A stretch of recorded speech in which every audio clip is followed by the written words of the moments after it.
तो ये college student crime पढ़ते पढ़ते उससे इतना ज्यादा ऑब्सेस्ड हो गया कि एंड में उसने खुद भी कुछ बहुत ही हॉरिबल क्राइम किए।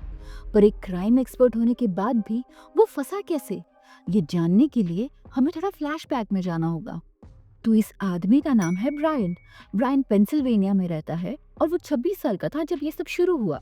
लेकिन उसे क्राइम्स, मर्डर्स और सीरियल किलर्स में बहुत ही ज्यादा इंटरेस्ट है। इनफैक्ट इतना ज्यादा इंटरेस्ट है कि वो क्रिमिनल जस्टिस में मास्टर्स कर रहा है। बट फिर 2020 में एक दिन वो एक क्लास अटेंड कर रहा था जब उसके प्रोफेसर ने स्टूडेंट्स को एक रिसर्च पेपर असाइन किया जहां उन्हें ये लिखकर सबमिट करना था कि वो एक रियल लाइफ क्राइम सीन को एज एन इन्वेस्टिगेटर कैसे हैंडल करेंगे। तो ब्रायन 12 पेजेस का एक ऐसे लिखता है एक इमेजिनरी फिक्शनल केस पे जहां एक औरत को रोड साइड चाकू मारकर उसका मर्डर कर दिया गया था। तो उस ऐसे को लिखते हुए वो डिटेल में डिस्क्राइब कर रहा था कि इन्वेस्टिगेटर्स को किस टाइप के इक्विपमेंट्स, ग्लव्स और कपड़े पहनने चाहिए ताकि क्राइम सीन पर वो खुद अपना डीएनए या फिंगरप्रिंट्स ना छोड़ा। ऐसा लग रहा था कि क्राइम सीन को इन्वेस्टिगेट करने के बारे में उसे सच में बहुत कुछ पता था। पर इतने रिसर्च कर वो ओवर कॉन्फिडेंट हो गया था। एक पॉइंट पर उसे लगने लगा कि उसे एग्जैक्टली पता है कि कैसे एक परफेक्ट मर्डर कर उससे बचा जा सकता है। तो इवेंचुअली ब्रायन अपने मास्टर्स क्रिमिनोलॉजी प्रोग्राम से ग्रेजुएट हो गया। पर मर्डर्स के बारे में इतनी पढ़ाई उसके लिए काफी नहीं थी। उसे तो क्रिमिनोलॉजी में पीएचडी करना था।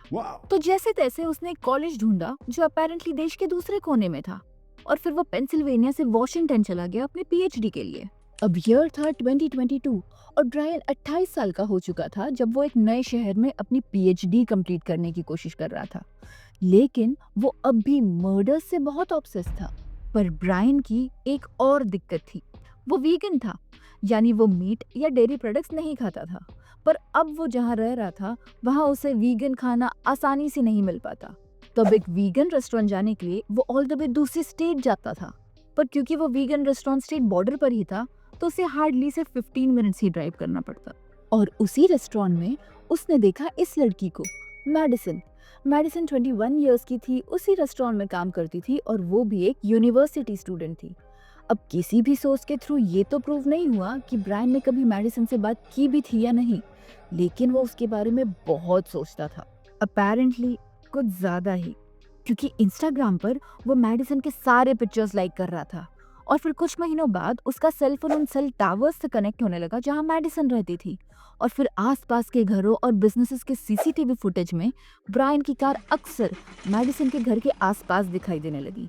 तो सारे एविडेंसेस ये सजेस्ट कर रहे थे कि ब्रायन प्रोबेबली मैडिसन को स्टॉक कर रहा था और मैडिसन में उसका इंटरेस्ट कई महीनों तक बना रहा। लेकिन फिर एक रात उसने डिसाइड किया कि अब वो अपने काम को अंजाम देगा। वो ऐसा कुछ करने वाला था जो किसी ने कभी सोचा भी नहीं था। वही मैडिसन अपने घर पर सो रही थी, उस 3 फ्लोर के घर में जो उसने कुछ और कॉलेज स्टूडेंट्स के साथ रेंट किया था। तो अब सुबह के 4 बज रहे थे और ज्यादातर घर के लोग सोए हुए थे जब ब्रायन अपने प्लान पर एक्ट करना शुरू करता है। वो सर से पैर तक काले कपड़ों के साथ मास्क पहनता है, एक चाकू लेता है और अपने वाइट हुंडई को ड्राइव कर मैडिसन के घर पहुंच जाता है। अब अपनी कार को घर के पीछे पार्क कर वो एक ग्लास की स्लाइडिंग विंडो से घर में घुस गया और सीधे 3rd फ्लोर पर मैडिसन के रूम में पहुंच गया। आई गेस उसने मैडिसन को इतना स्टॉप कर लिया था कि उसे एग्जैक्टली पता था कि मैडिसन का रूम कौन सा है। तो अब वो मैडिसन के रूम में है जहां वो सो रही है। पर वो अकेली नहीं थी, उसकी रूममेट भी उसके साइड में ही सोई हुई थी। और इसीलिए ब्रायन ने डिसाइड किया कि वो उन दोनों को ही मार देगा। वो फिर अपनी लाई हुई चाकू निकालता है और बैम, वो उनमें से एक पर कई बार चाकू से हमला करता है और जब दूसरी जाग जाती है तो वो उसे भी चाकू से मार देता है। लेकिन अब मैडिसन के रूम के नीचे वाले फ्लोर पर जो लड़की रहती थी वो अब भी जगी हुई थी और अभी अभी उसने अपना एक ऑनलाइन ऑर्डर रिसीव किया था।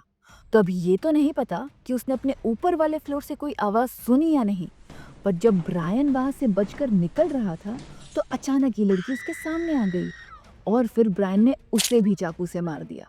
लेकिन सिर्फ इतना ही नहीं, वो उस लड़की के रूम में गया जहाँ उसका बॉयफ्रेंड सो रहा था और उसे भी मार दिया। फिर वो उस बिल्डिंग से निकल रहा था जब एक और रूममेट ने उसे देख लिया, अजीब काले कपड़ों में अपने वाइट हुंडई में बैठते हुए। पर लकीली ब्रायन ने उसे नहीं देखा और वो बच गई। बट डजंट मैटर, क्योंकि ब्रायन तो जा चुका था और किसी को शक नहीं था कि ये उसने किया है, क्योंकि वो तो एक रैंडम पीएचडी स्टूडेंट था जो किसी दूसरे टाउन, दूसरे स्टेट में रहता था, और उन लोगों से उसका कोई कनेक्शन नहीं था जिनका वो अभी अभी उस घर में मर्डर करके आ चुका था। प्लस वो एक स्मार्ट आदमी था, तो उसे पकड़ना आसान नहीं होने वाला था।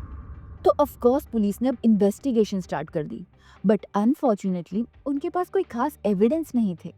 उन्हें इतना तो पता था कि उस आदमी ने काले कपड़े पहने थे, काला मास्क पहना था, और फिर किसी ने उस एरिया में एक वाइट Hyundai एलेंट्रा देखी थी। तो उन्होंने फिगर आउट किया कि शायद वो आदमी वही कार ड्राइव कर रहा था। बट देन उन्हें मर्डर सीन पर एक ब्राउन लेदर नाइफ कवर मिला, जो अपेरेंटली ब्रायन ने अपने किसी विक्टिम को मारते वक्त गलती से वहीं गिरा दिया था। मे बी वो इतना भी स्मार्ट नहीं था जितना वो चाहता था कि लोग उसे समझे।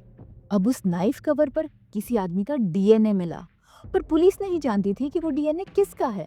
उनके डेटाबेस में वो किसी से मैच नहीं हो रहा था। मीनवाइल ब्रायन, जो अपेरेंटली एक क्रिमिनोलॉजी एक्सपर्ट था, वो अपने खिलाफ सबूत मिटाने में लगा हुआ था।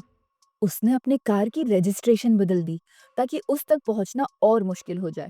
उसने फिर अपने पूरे अपार्टमेंट और ऑफिस को अच्छी तरह साफ किया, सो दैट अगर गलती से भी वहां कोई एविडेंस हो तो वो साफ हो जाए। और यही चीज उसने अपने कार के साथ भी की।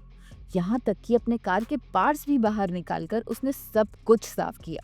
उसने ठान लिया था कि वो इस मर्डर से बच निकलेगा, और फिर वो खुद को प्रूव कर देगा कि वो पुलिस से ज्यादा स्मार्ट है। पर पुलिस की इन्वेस्टिगेशन अभी खत्म नहीं हुई थी। उन्होंने उस एरिया के फोन रिकॉर्ड्स निकाले, और वहां कई लोगों ने उस वाइट Hyundai एलेंट्रा को देखा था। तो पुलिस की इन्वेस्टिगेशन उन्हें लीड करती है ब्रायन और उसके वाइट Hyundai एलेंट्रा तक। और ये एक बड़ी बात थी कि पुलिस के पास अब एक लीड थी, पर ब्रायन को अरेस्ट करने के लिए उनके पास अब भी एविडेंस काफी नहीं थे। जस्ट बिकॉज ब्रायन भी उसी मॉडल की कार ड्राइव करता था जो कि क्राइम सीन पर देखी गई थी, इस चीज से वो गिल्टी नहीं प्रूव हो जाता। और ब्रायन का प्लान कितना ही अजीब और क्रेजी क्यों ना हो, पर ऐसा लगने लगा था कि उसने एक परफेक्ट मर्डर एग्जीक्यूट कर दिया था, और पुलिस उस तक कभी नहीं पहुंच पाती। लेकिन क्योंकि पुलिस के पास वो लेदर नाइफ कवर था जो कि मर्डरर ने क्राइम सीन पर छोड़ दिया था, और उस पर किसी मिस्टीरियस आदमी के डीएनए थे, तो उन्होंने एक प्लान बनाया जिससे वो ब्रायन को अरेस्ट कर पाए, जिसके लिए उन्होंने एफबीआई और लोकल साफ सफाई करने वालों की हेल्प ली। और फिर एक रात वो ब्रायन के पेरेंट्स के घर जाते हैं, और उनके डस्टबिन से, जो कि उनके घर के बाहर रखा हुआ था, कुछ सामान निकाल लेते हैं। वो इस होप में थे कि उस कचरे से उन्हें ऐसा कुछ मिल जाए जिसपे ब्रायन के किसी भी फैमिली मेंबर का डीएनए मिल सके।